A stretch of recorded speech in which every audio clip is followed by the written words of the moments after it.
In 3, 2, 1, and boom.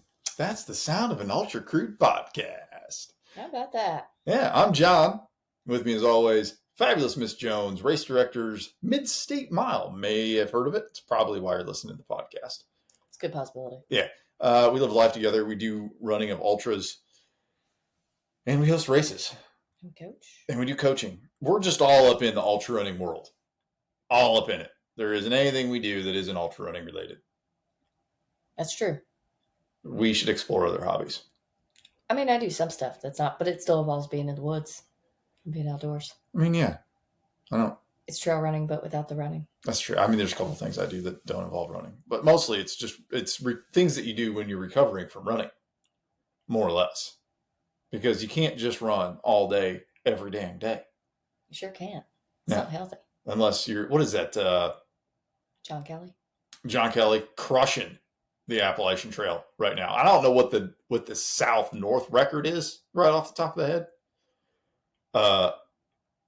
But homeboy's killing it. Oh, he's cruising. The Unknown Forest Runner is about to be widely known for just destroying the AT. He was 20. I saw it last night. He's over 1,600 miles and 28 days in.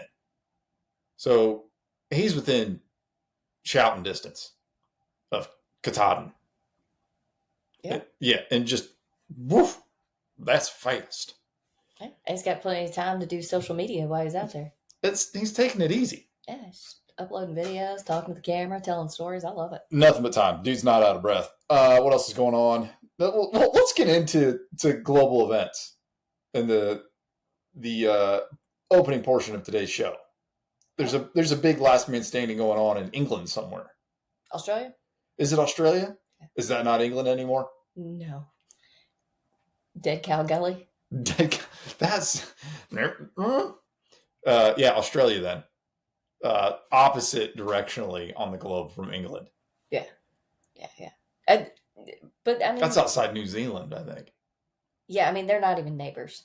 Well, New Zealand and Australia are neighbors. Yeah, but England and Australia is not. Well, no, and that's why they sent a lot of English people to Australia back in the day. You remember? Yeah. We don't need to get into it. All right, that's the running news brought to you by the Mid-State Mile. Yeah, they're on day 3. And Fresca. Day 3, I believe. Yeah, I think it's touted as the biggest field. Yeah. That's what they said. Yeah, as far as the number of entrants. Yeah, it was a large field and a lot of them in there for a while. Yeah, a lot of heavy hitters. Yeah. A lot of heavy hitters. Kind of the opposite of what we do at Mid-State so much, is they're expanding, hey, how many people can we get to run in a circle? And we're saying, we're only going to let 110 of you run in a circle. That's it. So if you want to be one of those 110, the easiest way is to be one of those 110 the year before. The easiest way to do that is to run the Tennessee Mile. Tell us about the Tennessee Mile. Tennessee Mile is our timed event coming up in December. The first weekend in December, we have a 40-hour, 24, 6, 12, 8, and a 3-hour this year. Yeah, so as the weighted entry for Mid-State goes, because it's not essentially first come, first serve, and it's not a lottery. It's a weighted entry, I think is the easiest way to explain it, is past participation in our event. Mm-hmm. I would recommend for those that are curious, if A, you want to run Mid-State Mile, I think you'll back me up on this, and B, are interested in running Tennessee Mile, to just go ahead and sign up for that 40. Yeah. Like, let's go ahead and sign up for that 40-hour and see how much you like the Murder Mile. Yeah, I mean, if you're going to do it, commit. I mean, and you don't have to run the whole 40 hours, but I think you should come in with that headspace. Oh, yeah, especially if you want to go deep at Mid-State. Yeah. Like, if you really plan on trying to go for it at Mid-State, that 40 hours is going to teach you a lot. Yeah, I mean, there's no whistle. No. There's no clock. You can do it at your own pace. Trying to stick to that 20-minute loop is advisable, at least for large chunks. But listen, it's $1 more than the 24-hour. Right? So an incredible value in the 40-hour distance. And they're only like $100. Yeah, it's a bargain. We're a relatively cheap race Goodness overall. gracious, we got to raise our prices on that No, a it little won't. bit. Hey, cost of inflation, inflating. Daddy needs a new Jeep. Then go do something else. An old Jeep. Go to work. I work every day. Don't get on here saying go to work. I'm not making. You acting like I don't have a job. I'm not making the people pay for Acting it. like I don't have a job. Get it. Acting like I don't have a job. I'm sorry, I don't bring anything value to the table. Is this how we're starting this? You attacking me, saying I'm not providing enough value to the household? No, you're trying to push it off. You trying to call me Robert, and I ain't gonna have that. I would never call you that. You better back it down. I got like 4 jobs. Okay. Ain't a minute of the day I ain't working. Good gracious! You think a guy could come on here and just be treated with respect and appreciation? You are. Doesn't sound like. You Sounds like you're chastising. No. Anyway, well, on my way to my job today, I got a bagel this morning. I figured that's why you left early. Well, because just traffic in the morning is part of the reason. I had to go to the store to get Mom's birthday card. I'd do that too. I got a bagel. That's the pause of everyone's bated breath, waiting to see how this bagel experience went. It had to have gone all right because I didn't hear about it. That's a good clue. You're busy this morning anyway. So obviously I didn't chastise the people when I went to get him a bagel. I didn't bring up last time's bagel. The last 2 times bagels? Yeah, I didn't. I just went in. I was like, hey, this is a little plain bagel. They got a lot of different bagel flavors. Mm-hmm. I like the plain bagel. I don't want a lot of jazz on it. And it's easy to dump an extra 100 and some calories onto a bagel for no reason. Bagel. Garden vegetable cream cheese. Simple as that. Now, there was one person behind the counter. They're kind of doing both things. I had seen this person in there before, but it was not the young man that I had such a horrible bagel experience with last time. And I just kept him out. I was like, how's this going? Great spread and quantity of cream cheese. Mm-hmm. Knocked it out of the park. Could not be more pleased. And toasted the bagel. Who eats an untoasted bagel? I don't usually get my bagel toasted. The fuck is wrong with you? It gets more crumbly and it's just not necessary. So does it taste like rubber? A non-toasted bagel is chewy and rubbery. I like a chewy bagel. I like it to be. I don't want it to tear up the roof of my mouth. I'm just trying to enjoy a breakfast. Anyway, I guess I didn't know that was an option. The person behind me came in and they off the top. They're like, I want this cinnamon toasted, add butter, whatever. It's like, oh goodness gracious, you got a whole bagel thing going on here. You're a regular customer. You come in daily to get your bagel and Diet Coke. Anyway, so I think she toasted my bagel because she was just toasting bagels. Because you toast bagels. I didn't ask for it toasted. Maybe it got extra. It was extra toasted. It had it was a little crispy. It was a little crumbly, but it had a good cut. It was cut all the way through. I didn't have to tear it apart myself, and a wonderful spread on the cream cheese. So it was all in all delightful. I mean, I toast bagels if I was going to get a bagel at the house. I like it warm. I don't want it all. People like toasted things at different levels of toastiness. How do you toast your toast? Is it super toasty or just a little bit of brown? Depends on what I'm eating it with. What are you eating? The sandwich or butter or whatever you're at. You can't put cream cheese on bread. That doesn't make sense. Cream cheese goes on a bagel. It's the only thing you can put cream cheese on. You put cream cheese and jalapenos. On a bagel? Well, yeah, if you're just like, we're talking breads here. Oh, okay. Bakery items. You ever put cream cheese on an English muffin? That's how you ended up in Australia back in the day. They kicked them right out of here. They said, what are you doing putting cream cheese on those muffins? Get out of here. You're Australians now. One of my favorite bagels over there at Brugger's is the rosemary olive oil bagel. They ain't got that. I checked. They ain't got nothing like that. They do. I don't think so. They do. I looked at the whole display today. It wouldn't jump out at you like it would me. No, probably toasted would not. With Munster cheese and the sun-dried tomato pesto. You put Munster cheese on a... Listen and let me finish. It tastes like a breakfast bagel. Because you got cheese, you got the sun-dried tomato pesto. It reminds me of marinara. It's delicious. Sometimes you forget that I'm lactose intolerant and cream cheese is not always great. Sometimes it is. It's fine. But cream cheese early in the morning. Couple things off the top. Heavy on a bagel. Hey, I'm up and active in the morning. Can make me I get after it. A couple things. One, I don't know that reminds me of marinara.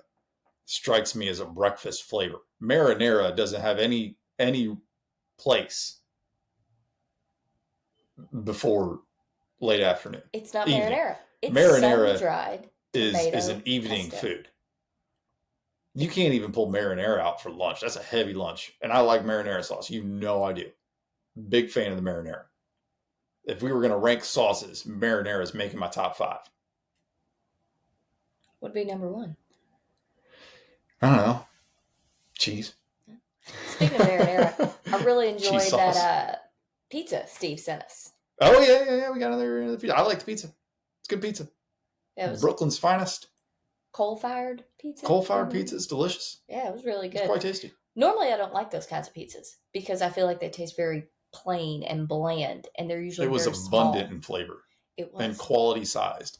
Yeah, it was a really good crispiness too. Yeah, and a nice crunch, but it wasn't so crunchy where it like you feel like you're eating it was cracker? hard crunchy. Yeah. I don't want to eat cracker pizza. Yeah, sometimes after you eat those kinds of pizzas, it's like the roof of your mouth is all. No, I'm not interested in eating anything that cuts up the roof of my mouth. Yeah, I think that's why I don't mess around with toasted bagels. I messed around with toasted bagels this morning. No, what was that? Captain Crunch? Oh yeah, it'll shred your mouth. Tear your mouth up. Those crunch berries though. That's what's up. I never think I ever got into the original Captain Crunch. That's a little boring for me. Says the man who just wants a plain bagel with plain cream or veggie cream cheese, untoasted. That's a little plain. It's efficient here. Those things when you put cold cream cheese on a hot bagel, it just came out toaster. The cream cheese is going to melt a little bit. It's going to get a little bit of runny. I don't like a lot of messy foods. You're a complex creature, Mr. Cox. I'm layered like an onion. Well, like something, yeah. Like an onion. So that went well. And then we went to we get lunch. Our lunch order was all screwed up. Yeah, chicken salad chick. Messed that shit up. With no crackers. No crackers.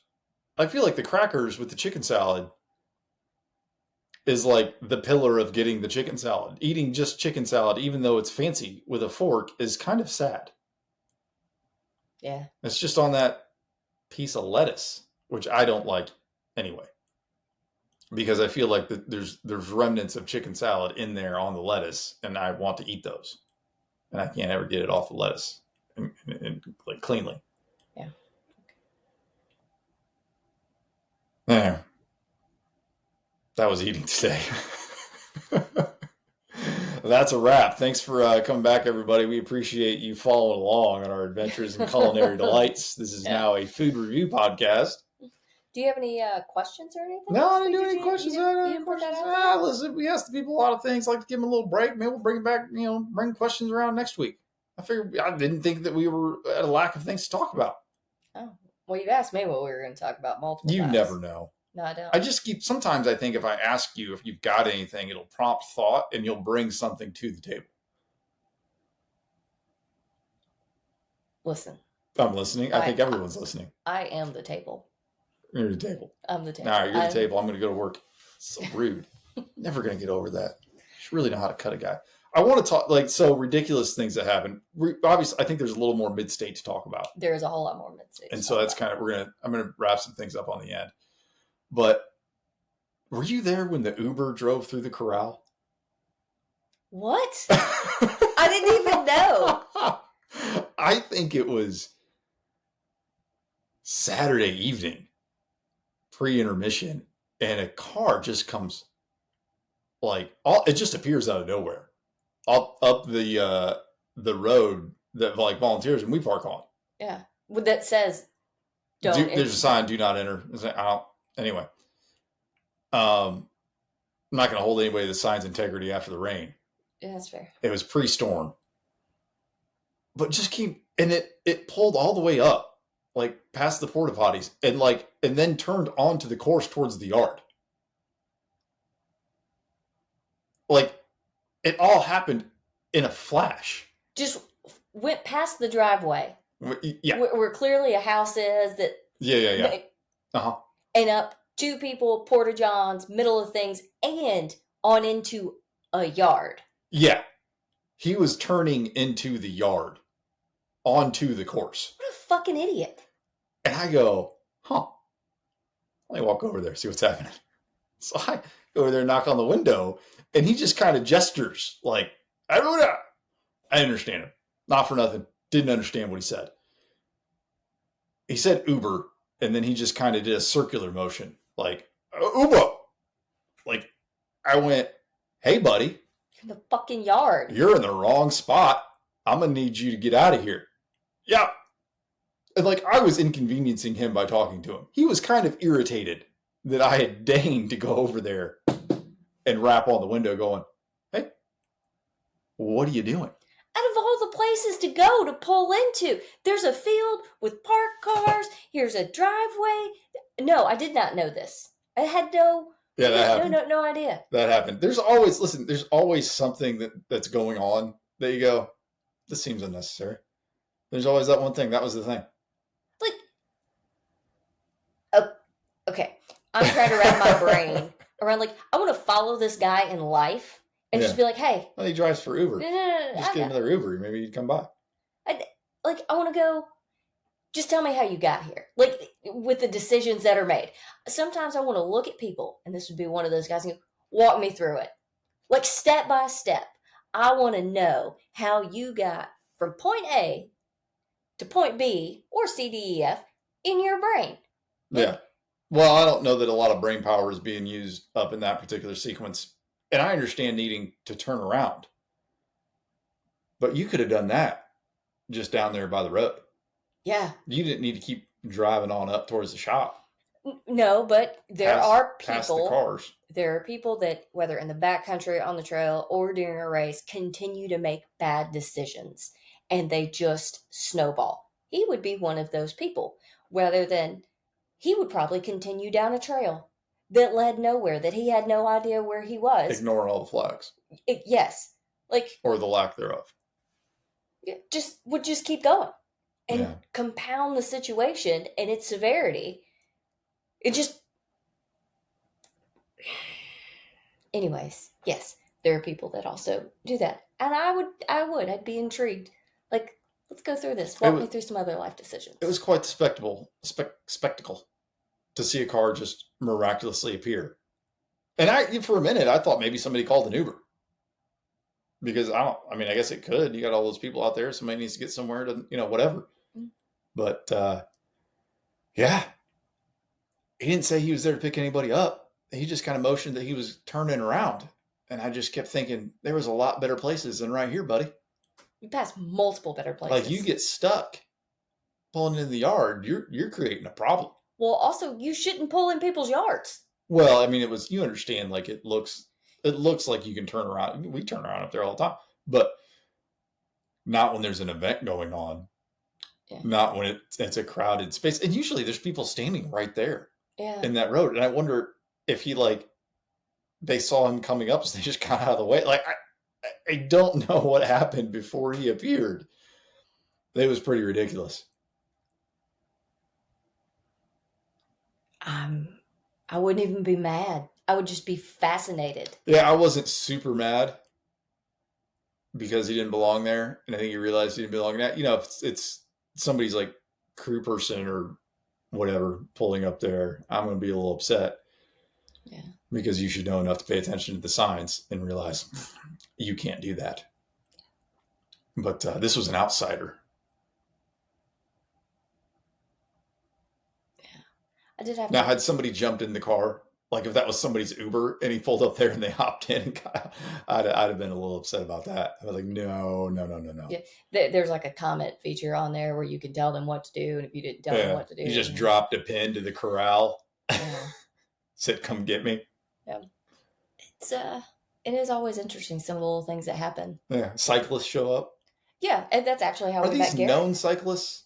I feel like cyclists have come to the December race before and kind of milled about. Yeah, I mean, people are going up and down the road. Yeah, no, and that's how we met Gary. Yeah. He drove by and was like, "Hey, what's happening here?" And then him and Eli actually came back. I think they were friends with somebody at the race, but we still usually do have some people that stop by. I did say something, and afterwards I was like, "Oh, I think I sounded kind of like a bitch. I didn't mean to." But they hung out in the back of the crowd and then went up through the yard, like along the shop, and they were riding on their bikes through the yard. And I turned around and was like, "Hey, man, we're not going to ride bikes in the yard. You can walk your bike if you want."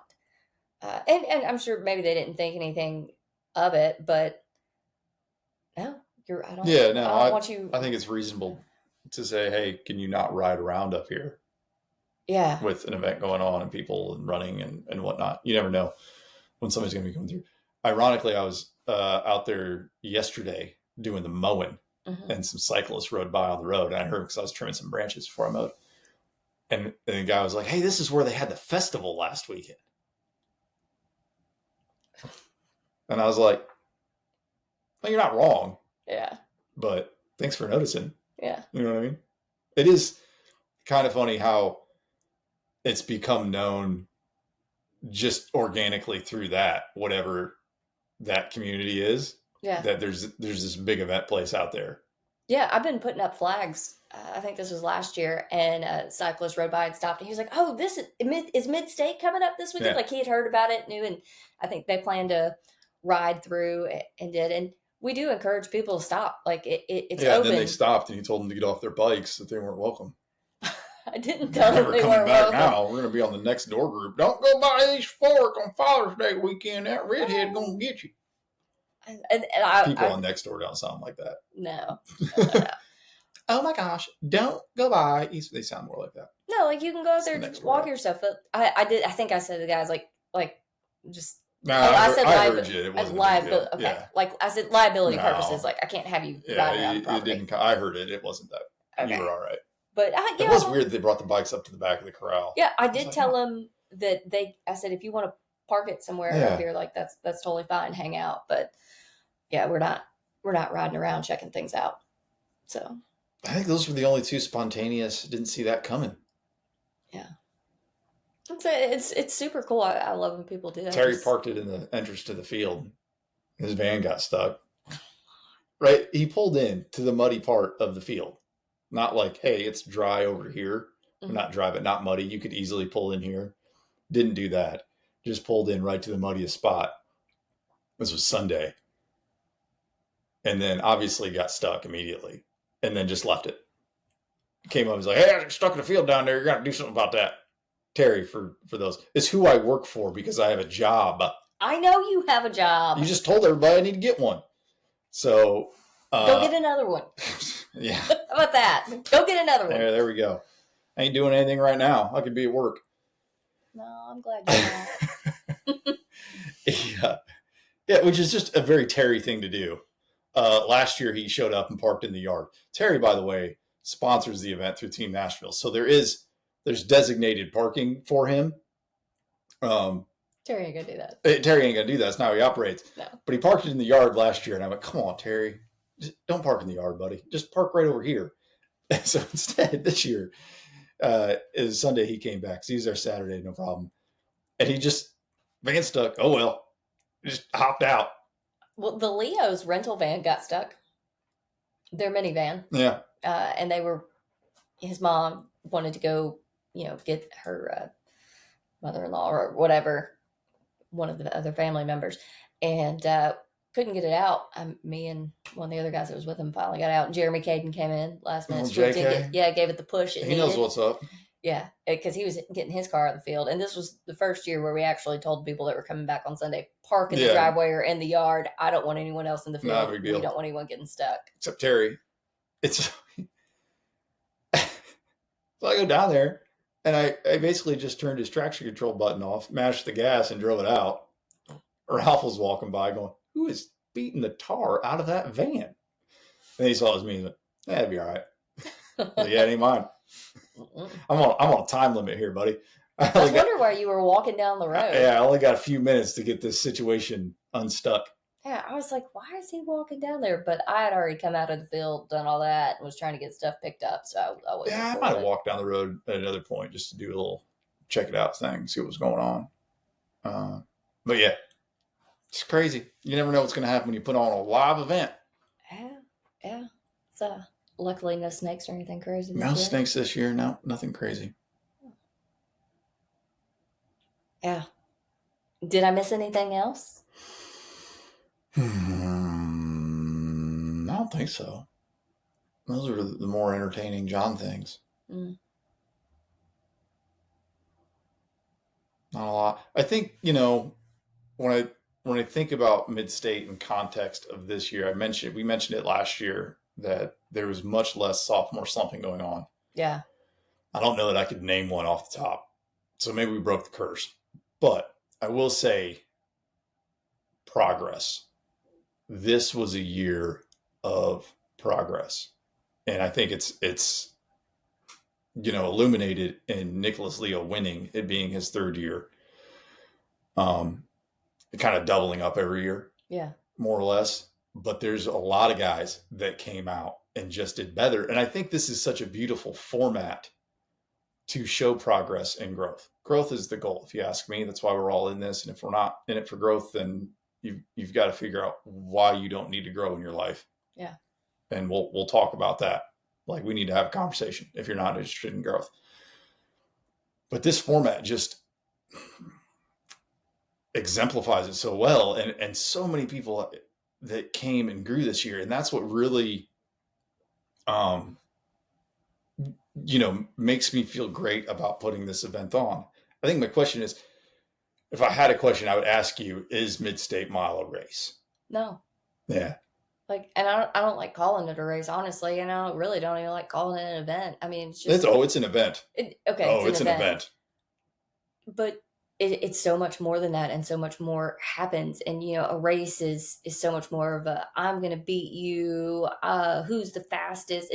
When I think race like that, yeah, no, 100%. There's got to be a finish line. I think if you're going to race to it, and I think that there's that competition, and I don't feel like we have 110 competitors out there, but I don't feel like they're competing against each other. I feel like they're pushing each other further. I would say if you're competing against people out there, A, you're competing against the wrong person, and 2, you are going to leave a lot on the table. Mm-hmm. That you've come in with a bad headspace, and you're going to leave a lot on the table. I was talking to a couple of people pre-race, probably a couple of different conversations, or maybe even during the race or post, that this is a hard, because we call it a race, even though it's an event. Yeah. This is a hard thing to feel good about at the end of the day. This is a hard place to come and run for the day, half a day, 2 days, and then feel good at the end of the day. And I think if you look at it as a competition, it's virtually impossible to feel good about it at the end of the day. Because even in context of what are you here to do? Well, you're here to win, but you're trying to win in a format that is attempting to pull everything out of you to see how far you can run. And if you win and you can keep going, then you haven't gotten that. How good can you possibly feel? Year 2, it was, I think the winner was I didn't get what I wanted. Chad was like, I could have gone farther. I wanted somebody to push me to the edge of my capability, to my breaking point.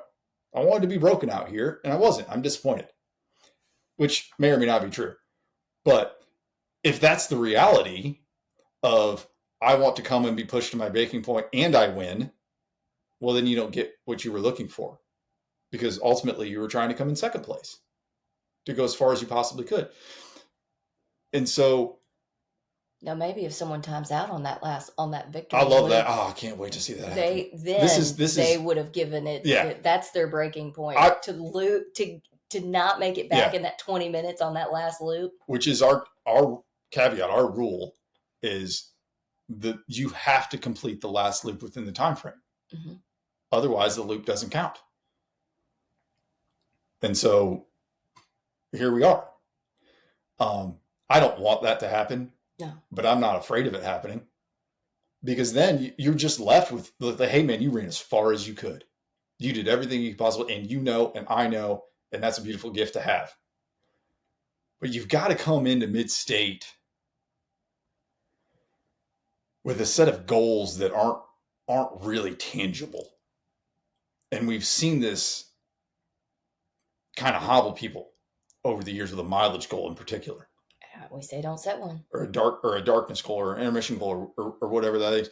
That is going to limit what you can do, because either A, you meet it and then have a a false sense of accomplishment or even an entitled sense of accomplishment because you did get there.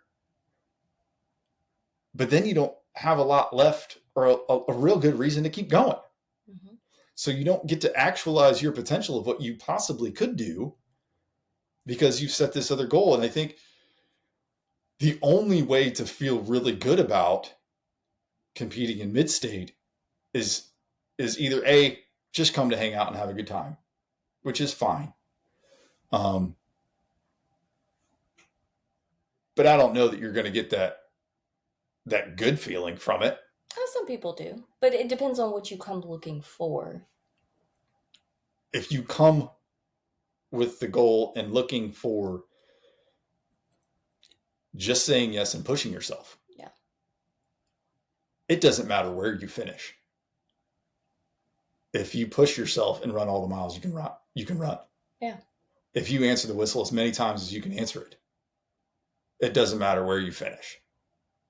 Because you came and you did everything you could do. You went as far as you possibly could. And I think this is what, when I look at this year, this is what I've seen people do, is they came and they did better than they did the year before. Mm-hmm. They ran farther than they did the year before. Or they didn't run as far, but with a better spirit about them. Yes. They managed that distance better than they had before. Which is a huge, huge accomplishment. You know, I watched people last year that ran close to the same distance or around that this year that, I mean, had to fight to hit that distance that they hit last year, coming in with just a little bit. And you could just see for a while in them that they gave it everything that they had.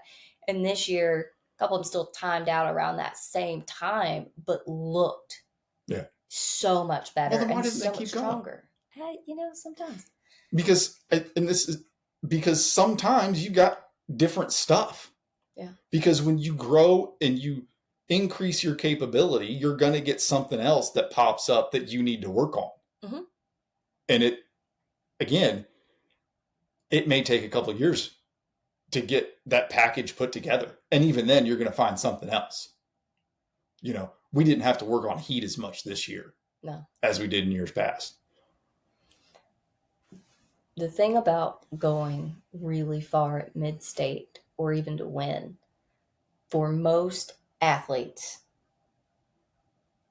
it is going to be a process. You are likely not going to show up and just have that first killer year where you win it or whatever. It's possible, but it's going to take being under that microscope, under that time crunch, in that heat, I think a few times before you can really put together what you need. Now, you may do some other races and stuff that put you in that place or realize that you can handle not eating for 10 hours or whatever. Yeah. You may find some of those key bits in other places, but you got to have them coming in. Well, and to your point, the only time somebody has ever won it not being on the course before was the first year. Yeah. Because nobody had been on the course before. That's true. No, I mean, but like Tennessee Mile, I think is a great format. Yeah. And if you look at the third year. Yeah. Yeah. 6 months prior. Yep. 124 hours. Yep. Stuck to a format, stuck to a plan, stuck to a pace. Yep. And executed that. Yeah. With intention to come back in June. Yep. So it wasn't just the first time he'd stepped foot on the course. Yeah. So, I mean, you just can't roll that out. And even Aaron came down and ran Tennessee Mile 100%. 1 year. And, that presented certain challenges and stuff and finding himself alone and, Which was, I think, glaring for Aaron and recognizing in the moment that it was an issue to struggle with that and be alone. Listen, Tennessee Mile is a completely different event than Mid-State. It's got a way more relaxed vibe to it. Oh, yeah. We pretty much turn you loose. Off the cuff. Like, it's busy because we've got a race starting every 2 hours, it seems like. Yeah. So it's busy. But you're alone a lot. It's very lonely. Especially if you're one of those 40, 24-hour people. Because even though it's a mile and people may be passing you, you may be passing other people. I mean, 10 feet in front of behind, you're not having conversations. No, at 3 a.m. No, and it's also really dark. I think it's around like It's show enough dark. that's when we're having 12 to 14 hours of darkness is when we have that. Yeah, it gets dark at 5 o'clock. Yeah, I think closer to 4:30. It's like I think you get one, maybe two loops in after 4 o'clock before it's you're gonna need a headlamp when the 40 hours start because we start them at 4 Friday night. I think the fast ones get 2 loops in before it gets dark, and then it doesn't get light again till 7. Yeah, 7 in the morning. That's a long time being dark. It has very unique challenges and can get in your head. I remember there was one year where Dylan came and ran it. And he was like, this is so different than mid-state. And he got in his head and he got out there and powered through some more laps. But it really brings that mental part into it. If you want to know, mid-state's going to put you under that time crunch. It's going to put everything under a magnifying glass physically and some mental. You're going to find out where your weak points are for sure, all the way around really quick. Tennessee Mile, it's going to bring that mental up a lot faster. Yeah, it is. But to your point, I think Dylan used what he learned at Tennessee Mile this year at Mid-State. Basically, not for nothing. I think we're just telling you the secret to Mid-State is Tennessee Mile. But not to, like, first of all, was not our intention to come on and try to sell the race, but it's just so relevant. And I don't know that we planned it to be as relevant as it is. When we sat down, we had Mid-State, we went, hey, we should do this again. Let's think long-term about an entry process into Mid-State, because we knew from the get-go we never wanted to do a lottery. How do we run kind of our own qualifier to get in? And how do we let people come and experience this that don't want to do every 20 minutes? Yeah. And we sat down and did Tennessee Mile. Yep. And it's just so happened that it's developed organically into this beta testing proving ground, if you will. Yeah. And where you can come and put things into practice or try them out or figure out what's going to happen to you in the middle of the night when you're alone. Because even at Mid-State, if you're one of those last 4 or 5, 6 dudes, you're going to be alone. And I don't care what the pack is running. If you're 30 seconds behind the pace of the 3 guys in front of you, you're alone. Yeah. And if you're alone after not being alone, it's for 20 hours, it can put you in a place. I don't mean to be the one to tell you, but if you're not prepared for that, your race is over. And it's not over because I don't think you can do this.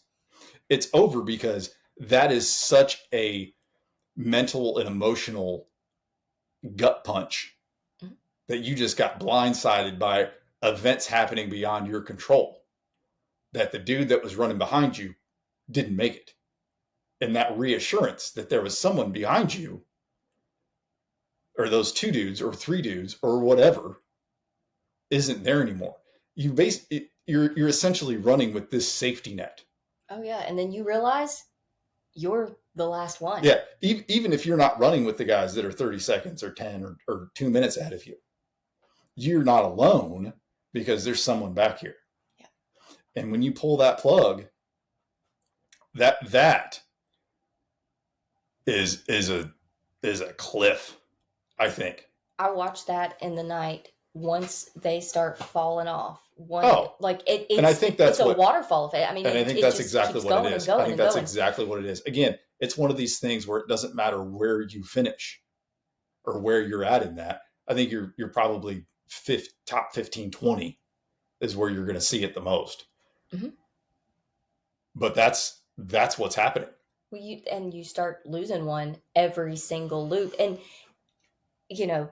not that you need to. You don't need to. And I watch them, and I go out there at the crossroads too in the dark. Like I'm watching how they move, and it is a mental shift, and I don't know if they're even aware of it. No, I don't think they are. And that's why I bring it up. And I'm like looking, and they're making time. They're good, and maybe have like a shaky loop or 2 where it kind of, but you can see the panic.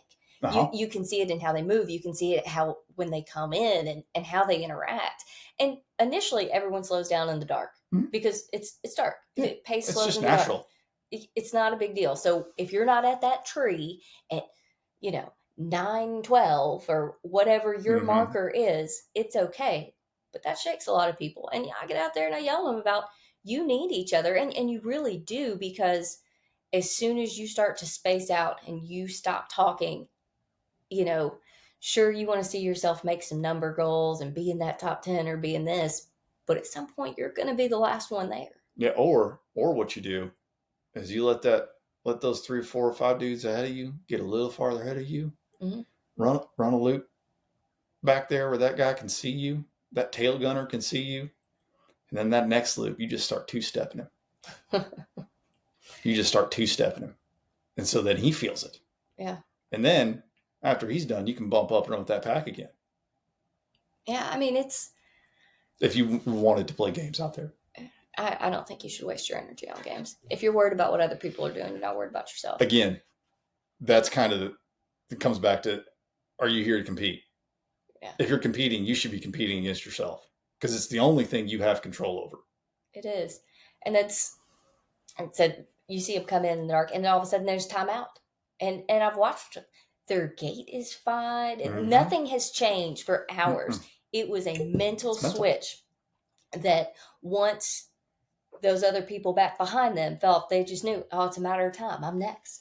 And I said, doesn't have to be. Doesn't have to be. It can be the guy in front of you. What? Because he's going to go through the same cycle. Yes. Any one of those people up there, and that guy in front of you may feel like he's got it because there's still somebody behind him. You got it. You got it. He 100% is, and it's so subconscious. Mm-hmm. And this is the beauty of it for me, of how I process things is once that subconscious becomes conscious, well, now we can work on it. Yeah. Now we can develop the plan. Mm-hmm. Now we can put some guardrails and some tools around it. Yeah. And, I think it would serve people well to have the attitude of, oh, it feels nice to finally be alone. You think about how crowded that course mm-hmm. gets for so long. And people are just, oh, I can't wait for these people to go. And then all of a sudden, you're in the dark and there's all this space. And you're like, I'm out here alone. Yeah, and some people can embrace that and some people cannot. And I would suggest learning how to embrace that. So much of that is the beauty of Midstate, is running with people the whole time. Yeah. And being lifted up. Yeah. But on the counterpart is, well, when you're not, how's it going to go? Yeah. I do think it's different from another race too, because you can get out there in the dark in the night and get in your own groove and flow and kind of go, and you can drown out all the noise and the negativity. But Midstate, you come right back into the crowd. Like, you have to reset every single loop. And I think that can be pretty mentally exhausting. And I highly suggest in crews, especially if you have multiple crew people, to just have one person that does the talking to the runner. Have the other people working. But when 3 people are, what do you need with this? Hey, do you want this? Do you want that? Like, stop. It's too much noise to a tired runner. And I know we have that rule in races that 100%. You're the person to talk to me. And it's not that I don't love my crew people. And it's just a lot of noise. Yeah. And when I talk to them, I want to have conversations. I don't want 10 questions thrown at me from 3 different people. And, I think that's why some of the other crews have had such great success, is they've kind of got a point person. Yep. Like Aaron Dana, his wife was the person that talked to him, that did all the things. There's other people around helping. Other people have jobs. Yes. Other people are doing things. Yep. But they are simply doing. Here's where it gets lost and gets muddy from a crewing perspective, is that if 4 or 5 people on your crew are asking you questions, asking you what you need, asking what you can do, well, now the person in the chair has to give 4 or 5 people something. The best way to crew anybody in any race at any distance is they come in, they sit down, and they ain't got to say nothing. Yep. Having that dude, that lady, that crew chief, mm-hmm. very much crew chief. We're big believers in crew chief, that just does things, assigns tasks. This is your responsibility. This is your responsibility. When they come in, do this. And they come in and you just go to work as a team. Mm-hmm. If that runner needs something, they're going to tell you. They sure will. No. You don't have to ask nothing. They're going to say, whether it's organic, they're just complaining about this or complaining about that, or I'm worried about this or the rain or whatever. And then you as crew chief Have a plan. You solve that problem. Crews sometimes, and not intentionally, create more work for their runner and more anxiety for their runner. And that's what we're trying to get away from. Then they realize they want to be helpful, and the most helpful thing you can do is to anticipate their needs, track what they're eating, track their soda. You write all that stuff down. Write it all down. So that you actually already know, so that you can just hand it to them. And, they're already battling all this stuff in their minds. That, drink this. I don't want to. I don't care. Yep. Like, well, no, I'm doing good. No, you're not. I've got it on paper. Mm-hmm. Eric, he'll listen to whatever you tell him. He's a good soldier. He is. Whatever. But his whole philosophy of winning mid-state, which I think is the most beautiful philosophy yet, is how far can I go if help's a mile away? Yeah. If there's an aid station every mile, yeah. There's an aid station every mile. How far can I go? Because that's what it is. Yeah. And he came in, he sat down, he took all the help he could get. He did. And he trusted Justin and Brandon. And you didn't see Justin and Brandon going over one another. Like when one of them was working with him, the other one was listening. Somebody's got to hold the ice, and somebody else has got to hold the poles, and somebody else has to pour the drinks. Yep. The crew chief is asking what they need or having that engagement, and the crew is in the background prepping that, getting that ready. They're not asking anything else. 5 people can't change somebody's shoes. Nope. No, they can't. So, and we've come to the point of writing kind of our rules down ahead of time. Yeah. Ironically, I was lambasted a race or two ago when I gave hey, this is just my rules for this race, and it was made mockery of. Anyway, but that's from somebody that doesn't get it. Yeah. Doesn't understand what's going on. Doesn't understand the value of having that predetermined set beforehand. Mm-hmm. Doesn't understand the ordeal of what it really means to run 100 miles and to be in it. So I highly recommend, sit down the week before your race and come up, with a set of rules, things that are good to hear, things that are bad to hear. What don't you want to hear? I call it your crew cheat sheet. Crew cheat sheet, rules for success. Yeah. You information, people. Because certain people don't like certain things being said or a certain approach, or they only want it in a certain time. And it's a lot of work to have to tell you that in the moment and in the emotion and in the tired. Yeah. So give them the tools to successfully crew you on the front end so that there's less chaos when it's all in action. And 2, crew people are often naturally excited to be there and be a part of the process. Yeah. So if you're in 3rd place and that 2nd place person is just 2 minutes ahead of you, or they came in looking like doo-doo, you're going to be excited to tell your runner that, hey, now you just handed over either enthusiasm, excitement, or anxiety to how they should perform. Mm-hmm. They might feed off that or not, but either way, that's something else they got to carry around, and it's mile 32. Oh, that's a role we have. That's especially when I've been chasing things or something. And it's, it's not so much, hey, nobody talk to me. Yeah. Listen, that's not what we're saying. We're saying when it comes to race-related information, the logistics of here's where you're at, here's where you need to go, this is what you need to eat, tell me what you need, that's one-person communication. Yes. Everybody else can say hi. That's fantastic. We're not asking for mute crew chiefs. It's not we're not running a monastery out there. Yeah, it's not a dictatorship. Monks would make great crew people, I think. They would. But that's not what it is. It is just hey, let's sort out. It's having a system. Some of this. It really is having a system in containing that and setting you up for success, because it's too much with too much noise and too many people asking things. Again, all very helpful and all from a wonderful place.